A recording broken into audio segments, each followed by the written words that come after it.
가족들과 함께하는 채널 우리 아이 연구소. 아이가 머리를 흔들면서 빙글빙글 도는 상동행동을 자주 보입니다. 저는 되도록 못 본 척 하려고 하는 편인데 남편이 아이에게 짜증스럽게 지적을 하거나 손으로 잡는 행동 등을 자주 해서 상동행동이 더 심해지는 것 같아요. 상동행동이 나타날 때 그냥 못 본 척 하는 게 맞을지 주의 환기를 하는 게 좋을지 모르겠습니다. 주의 환기를 한다면 어떤 식으로 하는 것이 현명할까요?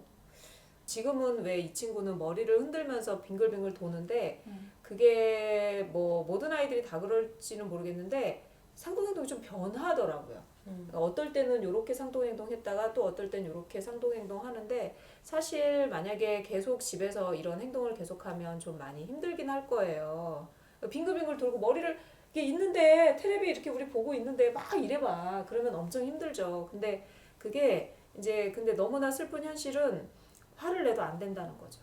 화를 내도 안 되고 때려도 안 되고요. 안 돼요. 안 되더라고요. 안 되고 그게 그래서 제일 현실적인 방법은 저는 그냥 아이가 이제 이렇게 입으로 막 소리를 낼 때가 있어요. 유난히 그렇게 막 시끄럽게. 그리고 야 너 그러면 이제 저는 야 너 오늘 좀 심하다 뭐 이제 이렇게 얘기를 하는데 그렇게 하거나 아니면 좀 주의를 환기를 시켜줘요. 저는 뭐 지연아 뭐 저기 가서 뭐 좀 가져와 뭐 이렇게 한다거나 아니면 우리 뭐 좀 먹자 뭐 이렇게 해가지고 조금 주의를 좀 딴 데로 돌리게 그렇게 하는데 이 친구한테 그 방법이 좋을지 모르겠는데 하여튼 저는 그렇게 해요. 저는. 소희는 상동행동 같은 건 별로 없어요? 아니 많죠. 뭐가 일단 있어? 소리 내는 거.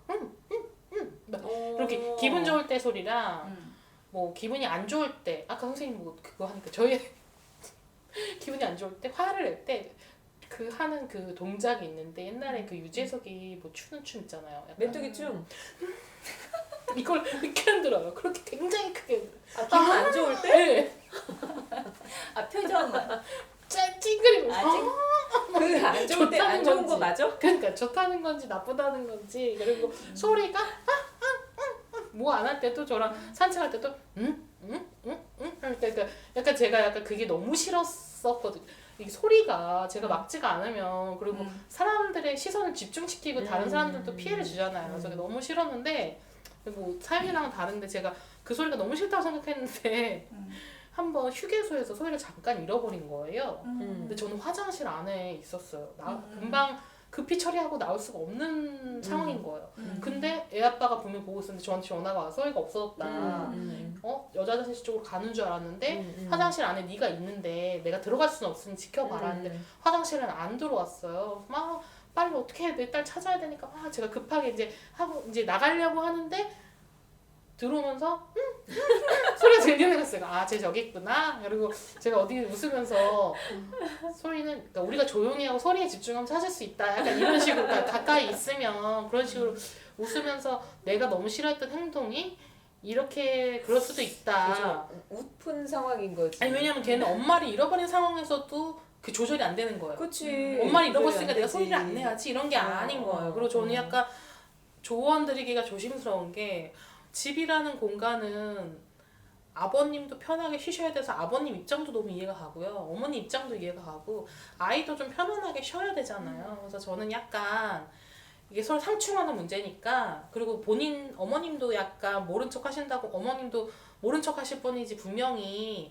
이게 힘들다고 하면 저는 약간 집에서는 장소에 제한을 줄 것 같아요. 너 뭐 예를 들면 방에서는 해도 괜찮아. 근데 밖에 나와서는 어떻게 해도 그런 걸 하면 너한테 페널티를 줄 거야 라는 식으로 인식을 시켜줄 것 같아요. 그게 인지가 어떤 방식으로든지 그건 어머님이 제일 잘 아시겠지만 어쨌든 최대한 장소를 구애받지 않는 그 안에서는 너가 뭘 하든 우리가 그렇게 방해하지 않을게 라는 느낌으로 장소를 정해주시고 아빠한테도 얘기를 할 것 같아요. 근데 진짜 연주 씨 말처럼 이게 아버님도 좀 쉬셔야 되면 나는 만약에 연주 씨처럼 어떤 특정한 공간에서만 해. 만약 그게 되면은 그렇게 하면 제일 좋은데 만약 그게 안 되면 아버님이 피하셔야지 되지 않을까나? 어떻게 해야 돼? 아버님이 피해. 이거 뭐 뭘 못하게 할 수는 없잖아. 그러니까 자폐 친구들한테 상동행동이 많이 나타나는데 그 상동행동을 사실 무조건 못하게 하는 거는 굉장히 가혹한 거라기도 하잖아요. 왜냐하면 어떤 일종의 신경 손상이 있어가지고 이렇게 팔이 계속 이렇게 떨리고 있는 어떤 장애인에게 팔 떨지 마세요. 보기 싫어요. 정신사나 이럴 수 없잖아요. 이분이 이게 떨리는 게 이분의 손상이 온 건데. 그러니까 그것처럼 우리 아이들이 상동행동을 하는 것도 보기 싫으니까 하지 말고 듣기 싫으니까 하지 말고 이렇게 하기에는 너무 가혹한 면이 있어서 이제 이해해줘야 되는 것도 있는데 근데 이제 생활에 그래서 우리 아이들이 그렇게 하는 행동을 하지 마 그러면 안 되고 근데 이제 기준이 있어야 돼요. 그래서 이게 이 아이를 굉장히 힘들게 하는 행동인가 행동 중에 이 아이한테 피해를 주는 행동이 있어요. 예를 들어 어떤 애가 예를 들어 벽에 머리를 박아 그럼 그거 굉장히 아이한테도 위험하잖아요. 그리고 얘가 예를 들어 어떤 상동 행동인데 남한테 너무 피해를 하거나 위험을 줘. 예를 들어 막 뭘 집어 던진다든지 뭐 어디를 막 너무 막 친다든지 그러면 그런 거는 하게 하면 안 되잖아요. 그래서 그런 거는 그럼 과연 어떻게 없앨까를 굉장히 이제 방법을 연구해 가야 되는 거고 그러지 않은 행동에 대해서는 사실은 조금 이해해줘야 되는 측면도 큰 것 같아요. 어느 정도 이해해줘야 되는 측면이 있어서 저거를 무조건 못하게 하겠어. 이렇게 하면 안 되는 면이 하나 있고 그리고 모든 행동에는 기능이 있다 그러거든요. 목적, 그걸 하는 이유. 그러면 그게 우리가 몇 번 얘기했는데 크게 행동에는 이거를 뭘 원해서 하거나 아니면 이걸 피하고 싶어서 하거나 아니면 관심을 좀 받고 싶어서 하거나 아니면 감각 추구예요. 근데 상동행동이 집에서 이렇게 나타날 때는 가장 큰 이유는 주로 자기 감각 추구인 경우가 더 많고요. 때로는 그걸 통해서 내가 이 행동을 하니까 이런 관심을 받을 수 있던데 라는 목적을 혹시 가진 경우도 조금 있는 것 같아요. 근데 이제 대부분은 감각이잖아요. 그러면 이렇게 빙글빙글 돌거나 머리를 흔드는 행동은 전정 감각에 충족이 제대로 오지 않아서거든요.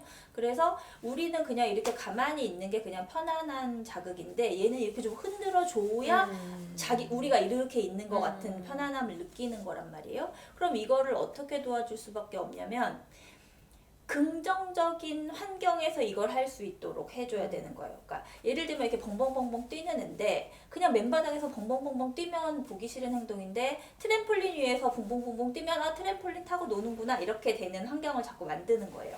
그래서 정말 이런 친구들은 대부분 그 놀이기구 타는 거 좋아하거든요. 그래서 우리가 정말 어떤 거 많이 먹어보면 당분간 그 생각 안 나는 것처럼 그걸 충족시키는 시간이 좀 있어야 되는 거죠. 그래서 무조건 너희 행동하지 마가 아니라 이거에 도움을 줄 수 있는 활동. 그러니까 놀이공원에 가서 놀이기구를 좀 많이 탄다거나 트램폴린을 탄다거나 아니면 그네도 그런 전정강압 자극을 주니까 그네를 많이 탄다거나 이런 식으로 그리고 막 비탈길을 좀 달리기를 좀 해본다거나 이렇게 해도 되는 긍정적인 환경을 많이 주면 상동행동이 확실히 좀 줄어들 수 있거든요. 이런 행동은. 그러니까 긍정적인 감각 자극을 많이 주고 그 외의 시간에 하는 거는 살짝 눈 감아 주는 거예요. 그러니까 장소를 제한해 주거나 얘가 위험한 행동이 아니면 그냥 살짝 눈 감아 주거나 그리고 그게 도저히 아니다 할 때는 하지마, 너 하지 말랬지. 이 얘기는 싹 빼고 정말 환기시켜주는 거지. 우리 이거 할까? 우리 어디 갈까? 이런 식으로 해보는 게 더 좋은 방법인 것 같아요. 그런 얘기 들었었어요. 되게 심하게 상동행동 하시는 분이 취업을 했대요. 그러니까 이제 취업이 되지 않을 거라고 생각했는데 이분이 뭔가 잘하는 게 있었던 모양이에요. 어디 공장에 취업을 해가지고 비정해인보다 더 일을 잘해가지고 월급을 더 많이 받는데요. 근데 이분이 너무 상동행동이 심했대. 그러니까 뭐 소리를 내는 행동도 심했고 하여튼 그랬는데 거기서 일을 했잖아. 할 수가 있어. 집에 와가지고 힘들어가지고 그래가지고 그 상동행동이 엄청 줄었다는 거야. 그러니까 거기서 8시간 가서 그 일을 할래봐. 본인이 이제 좋아하는 일이니까. 네, 그러니까 그거 열심히 하고 하니까 그게 자연스럽게 집에 와가지고 상동행동이 줄었대요. 맞아요. 그러니까 에너지가 이렇게 에너지를 딴 어디에다가 데다가 쏟으면 그게 없어지는 경우도 있고요. 그리고 이렇게 그런 제약들을 자기가 몸으로 체험해 보는 것도 이렇게 우리 아들한테는 조금 교육 효과가 있었는데 왜냐면 우리 아들 소리 내는 거 있다 그랬잖아요. 근데 왜 우리가 어떤 공연을 본다든지 뭐 영화를 볼 땐 조용해야 되잖아요. 근데 얘가 무슨 문화예술회관에 공연을 보러 갔어. 이게 다행히 무료 공연이었는데 우리 애가 좀 소리를 내는 거예요. 그랬더니 사람들이 이렇게 쳐다보잖아요. 그러니까 음. 큰 소리가 아니어도 딱 시선이 오잖아요. 그래서 "헉, 이러면 안 된다고 그랬어. 그리고 막 직원이 막 와.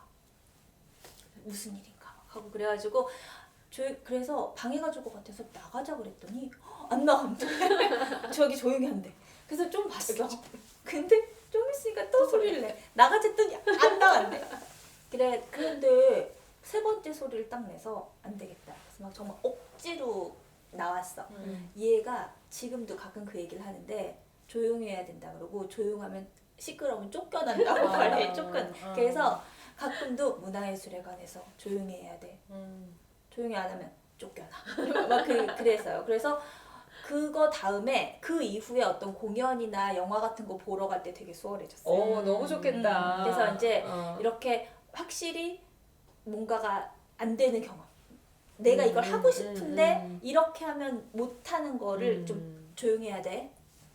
안 그러면 큰일 나. 이렇게 말로 끝나는 게 아니라 정말 그 결과를 자기가 체험을 딱 했을 때 그 교육 효과가 저희한테 좀 컸거든요. 그래서 좀 이렇게 공간의 제약이든지 뭐 시간의 제약이든지 이런 걸 좀 주고 지키게 하면서 그냥 감각을 좀 충족시킬 수 있는 기회는 주어졌으면 좋겠어요. 발달장애인 가족들과 함께하는 채널 우리 아이 연구소.